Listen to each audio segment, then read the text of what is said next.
Hey everyone, what is going on?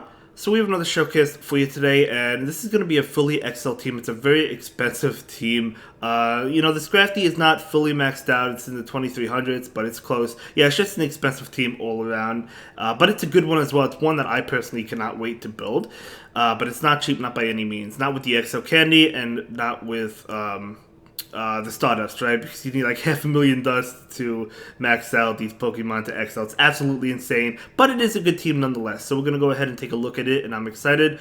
So Scrafty doing quite a bit of damage. Definitely a pretty solid matchup for this Scrafty, of course. Scrafty is weak to Dynamic Punch, but I was able to get a shield, and we might see a shield. We do see one from the Scrafty. Going to be a Side Strike, some nice bait by the opponent. That would have been, well, it would have been resisted.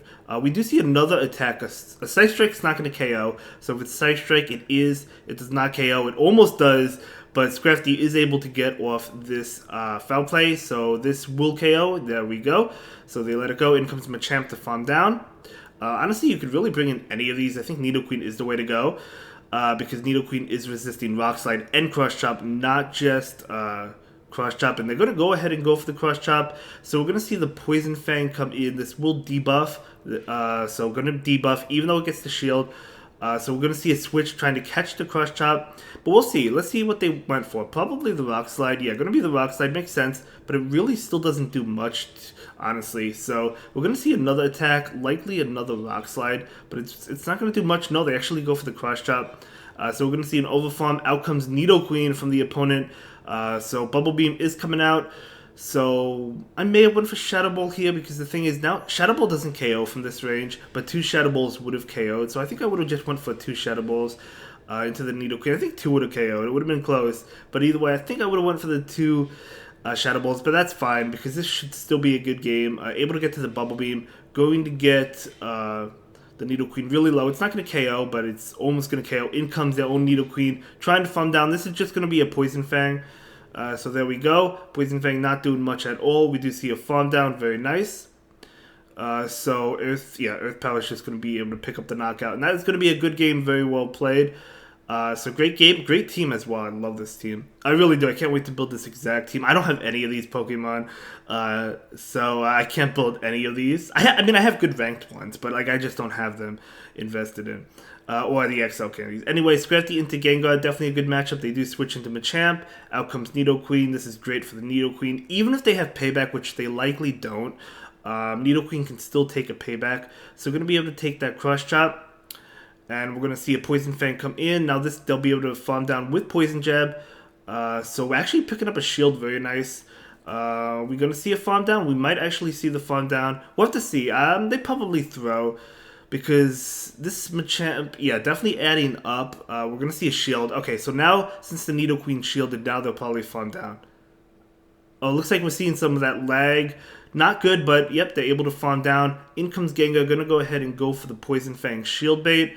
Right now, no shield, and now we're going to see an Earth Power. This Earth Power will KO for sure. So there we go. They don't shield, and that KOs, and in comes Gardevoir. That is going to be a good game. Very well played. Going to be able to win that one as well. So we're going to go ahead and move on to the next one. See how the next game plays out. Yeah, let me know if you have any of these Pokemon trainers. I mean, definitely an expensive team, as I mentioned earlier. We know that. But we're seeing a Milotic on the opposing side. So Scrafty, I think, can just stay in and go straight Power Punch. Just boost its attack, boost counter, and then continue to chip it down. We'll see. I mean, this is going to be a Surf. We'll see how this matchup goes. I actually don't know the specific matchup because the Dragon Tails are adding up. One more Surf will be enough to KO, so Scrafty will go straight for the foul play. Going for the knockout. This might not knock it out. It doesn't knock it out. Trying to farm down. Okay, so it looks like Milotic going to be able to win this one in the Zero Shield. Okay, so going to go ahead and shield that, and Scrafty will be able to knock it out and take Switch. We see a Charm User, which is good for the Nidoqueen for sure. So they do pull the switch into Snorlax.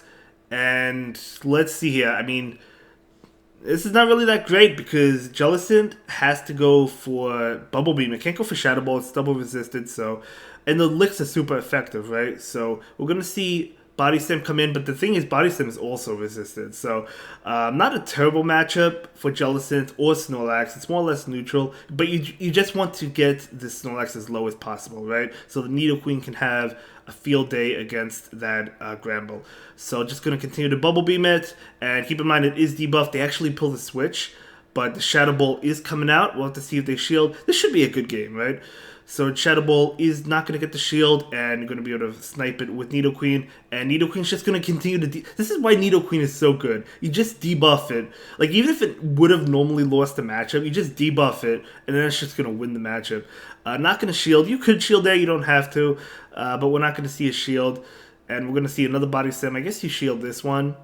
So Nidoqueen is going to go ahead and do just that.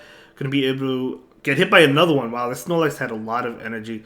So we're going to see another Body Slam, but it's not going to KO. Going for the Poison Fang, even though this will likely get a shield. The point is you're still going to debuff it. So it's debuffed now, trying to get to a Bubble Beam, able to get to it. Now this Snorlax is debuffed, so Bubble Beam, even though it's a weak move, is enough to KO, and that is going to be a good game. Very well played. Yeah, that was a great one. So definitely it's tough. It looked towards the end. It kind of looked like it could go either way, but able to pick that one up. So we're going to move on to the next game. We'll see how the next game plays out. But very exciting game, very cool team. I know I've been shoutcasting a lot of non-XL teams, but XL teams obviously still really good. But against a Razor Leaf use, this is actually tough. Razor Leaf definitely tough for this team, especially if it's something like Torterra, right? Because it's a ground type. But at the same time, this Scrafty is still doing a lot of damage to it. So we're going to see a shield. Yeah, I thought it was going to be Sandtomb.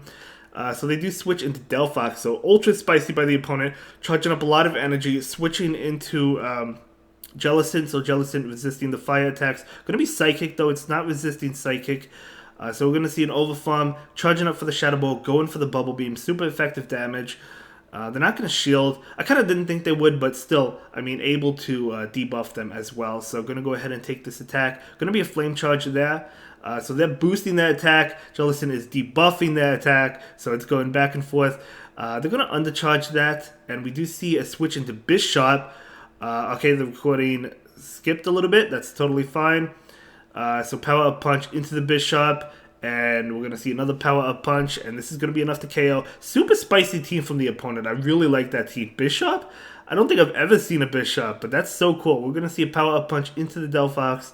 I have shoutcasted a Delphox team in the past, a while ago.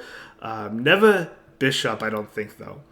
I'm pretty sure I didn't. So Nidoqueen is coming in. Now, Nidoqueen... Oh, they tried to catch and they were able to catch. Okay, very nice. So able to catch this attack. So Nidoqueen's attacks are doing resisted damage because ground does resist it. And the opponent didn't actually use any shields there, so that's awesome. So Nidoqueen's attacks going to be resisted. That's why I said Torterra is definitely tough for this team, because the attacks are resisted even by Nidoqueen, right? Because it's a ground type, so double resisted, grass is weak to it, so it's going to be single resisted. So we're going to go ahead and move into the next game, which might be the last game in the video. I'm not too sure. We'll see. Okay, great matchup. You love to see it. I know it has a superpower, but Scrafty could take a superpower. It is resisting those licks. They do pull a very nice switch. I didn't see what that came in, but Power Punch is going to connect into a Machamp. Very nice. In comes Nidoqueen. You love to see it. This is such a great team. A lot of people do, from what I've noticed, have been hiding fighting types in the back. Whether it be, most of the time it's Machamp, but whether it be Machamp or Toxicroak, it's Scrafty, and that's where Nidoqueen will come in handy, right? Although I guess Toxicroak with Mud Bomb is super effective, but most of the time it has been Machamp from what I've noticed. So we're going to see an attack come in. It's going to be a Dynamic Punch. Okay, still resisted. So we're going to go ahead and farm down. And we're going to see what came in. I don't know, but either way, it's going to be hit with a Poison Fang. Going to be a Dragonite. Okay, it's going to be hit with another Poison Fang. You love to see it. Absolutely incredible. Keep in mind, Dragonite is debuffed, so it's going to take more damage. It does shield. It's significantly debuffed now. In comes Jellicent, and they do switch. They have to switch. They throw an attack, so this is probably Body Slam. Yeah, they throw the Body Slam. Scrafty able to take it, and trying to get to a Power Up Punch. Able to get to it. This is just going to boost up Scrafty plus, yeah, do some decent damage to Snorlax. So will we see a shield? I mean, superpower at this range will do a decent amount, but we don't see a shield, and it's just going to be body slam. You probably fawn down, shield the next one, and go for foul play. So yeah, going to go ahead and shield this one up. Going to be body slam, and you just fawn down and go for foul play against the Dragonite and take that game. And that is going to be a good game, so this foul play is going to go ahead and KO this Dragonite for sure. There we go, it's the Shadow Dragonite, ultra squishy. But yeah, going to be a great game and a great video. Thank you so much for sharing these videos and these battles with us. I really do appreciate that. And I'll see everyone in the next one. Have a good day, guys. Bye.